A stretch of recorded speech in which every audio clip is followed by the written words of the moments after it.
Thanks for tuning in and bless your week, my leadership friends. Welcome to episode 22, Leading with Color, How to Profit from the Palette. Picture Wimbledon in the 1980s. I want to wear Bjorn Borg's Fila clothing, which is mostly white but has some blue stripes. The tennis stadium is quite proper and white, wall-to-wall white. I mean, the shorts are white, the skirts, the shirts. Wimbledon in the 1980s. Tennis was a parade of conformity.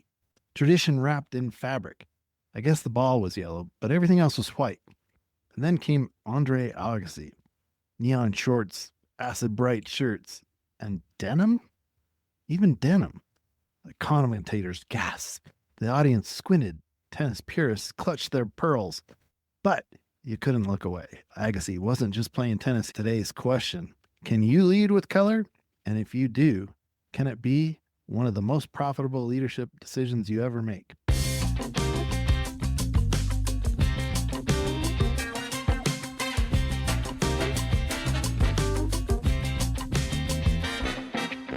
Let's talk about the ancient power of color. Why? Because as humans, we do not evolve that fast. And color helped us define berries with vitamin C in them.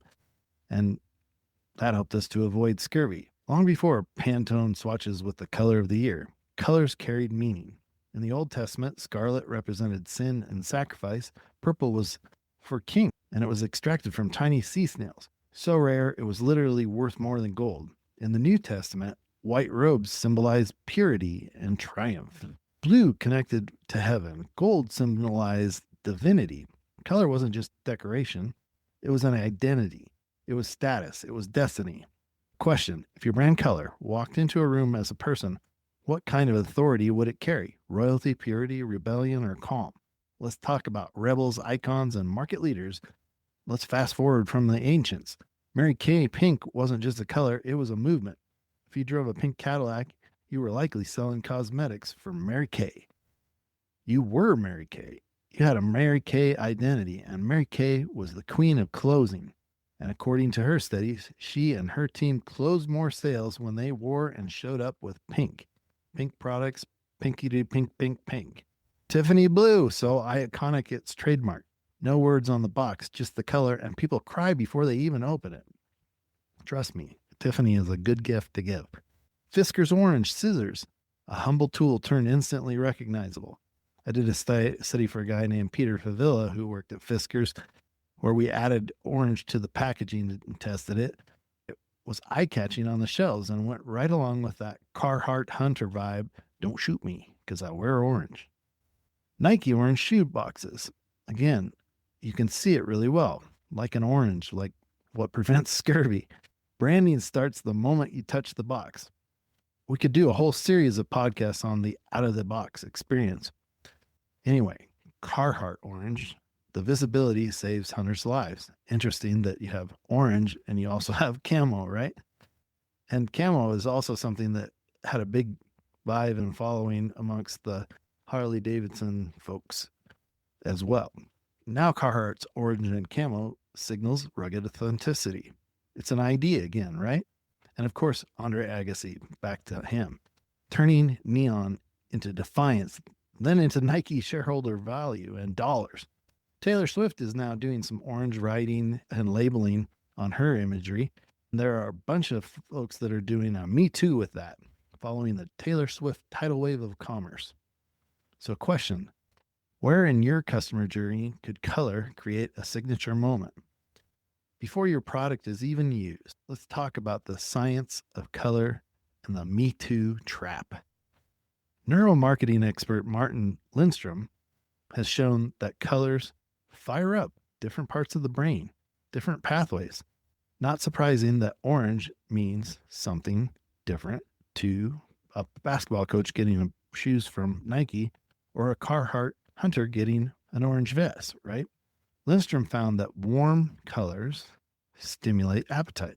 Cool colors communicate trust. Bold colors can project confidence or come off as arrogance. But here's the problem. Our brains don't evolve as fast as Pantone's color of the year. That's why chasing trends is really dangerous. And part of the reason for my show on this topic is because people are chasing things and saying, me too, I'm going to do this too. But if you become a me too, you erode your regular branding efforts that you may have had for centuries for a moment. Remember the .com bubble? Everyone launched websites, and I can tell you a lot of them were red. Why? Because it was the hot color, red and black. The problem was it was also temporary. Companies that were red and black, like the good guys, because they followed fashionable moments, not research.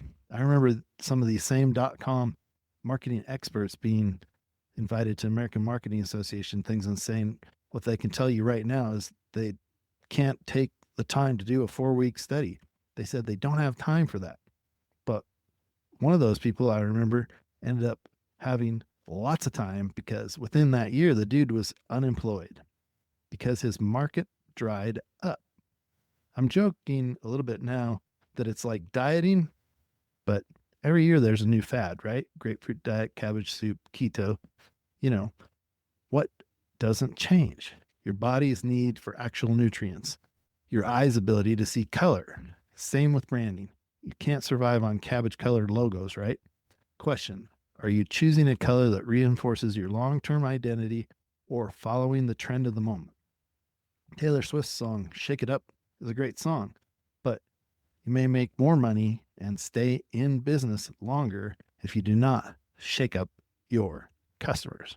As my airline captain friend says, don't scare the passengers. That's rule number 1 of being an airline pilot. Contemplate the costs of getting it wrong. Changing colors isn't just expensive, it's disruptive. Imagine repainting all the trucks, repackaging the products, reprinting the signage, redesigning your entire digital presence. And honestly, you have to have a presence at the top that says, no, we're sticking to this. This is who we are and this is what we're about. And the next time you have a new marketing VP branding person come in, make them prove that it's actually going to do something. And it's very hard to prove that you changing things does more than make a brand story for that marketing vice president to put in their resume for their next project or possibly their next job. Best practices is research before you roll out. Test with loyal customers first. Does the new color connect or confuse? 2, expand that research to prospects. Does it attract or repel? Most of us are trying to grow our businesses. And people, unlike trees that try and grow as much as they can, sometimes we create situations that kill business and stunt our growth. You can run digital A/B split tests, but I would caution from relying on a web marketing expert who maybe doesn't understand the grander scheme and the history with which you're looking at your company and your identity. A/B split tests are definitely cheaper than repainting 10,000 stores, though, and you want to validate things globally because there are different meanings in different countries. White means purity in the West, but mourning in Asia. I don't think that's why a Japanese bride's face is white, is it? Anyway, red means danger in some contexts, luck in other. I'm joking again a bit, but rebranding without research is like getting a tattoo after your 3rd cup of coffee. Seems brilliant at the time, but 6 months later, you're asking, why is there a purple dragon on my ankle? I love the bumper sticker that says, coffee allows me to do stupid things faster with more enthusiasm. My leadership friends, I want you to try and lead with color for profit. How? With leadership techniques, of course. The greatest brands don't pick colors, they own them. And the leader guards it like Grandma guarded the purse in National Lampoon's Vacation movie. Coca-Cola owns red. McDonald's owns yellow. Tiffany owns blue. Carhartt owns safety, orange, and camo. That's color leadership.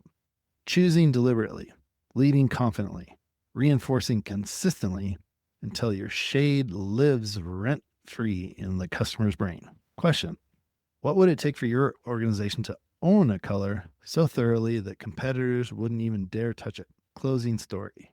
And takeaway back to Andre Agassi. He had a lot of people working with him and working on that rebel style that he had with his brand, his personal brand. He could have conformed, worn white, blended in. Instead, he chose neon. At first, people mocked it. Later, it was copied. Hugely profitable. I'm still talking about it. Colors, like leadership, aren't about decoration, they're about direction. From the purple robes of kings to the pink Cadillacs of Mary Kay's, from Nike's shoe boxes to Tiffany's jewelry boxes, history shows us something important.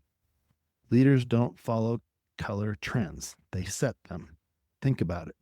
Some people are attacking Cracker Barrel right now, and they simplified their font. A company could have a failure from a bad font.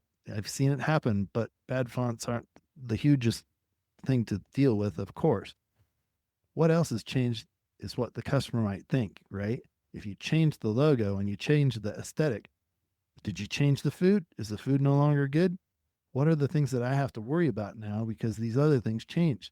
Whereas I have the brand that I trust and it looks the same. I can go to Krispy Kreme with the same logo and design. I expect the donuts to be the same as well. Delicious. Anyway, that's one of my kryptonites, Krispy Kreme donut. But people worry, they ask, why are they changing? Maybe they even say, let's go somewhere else until we know what's what with this new branding change.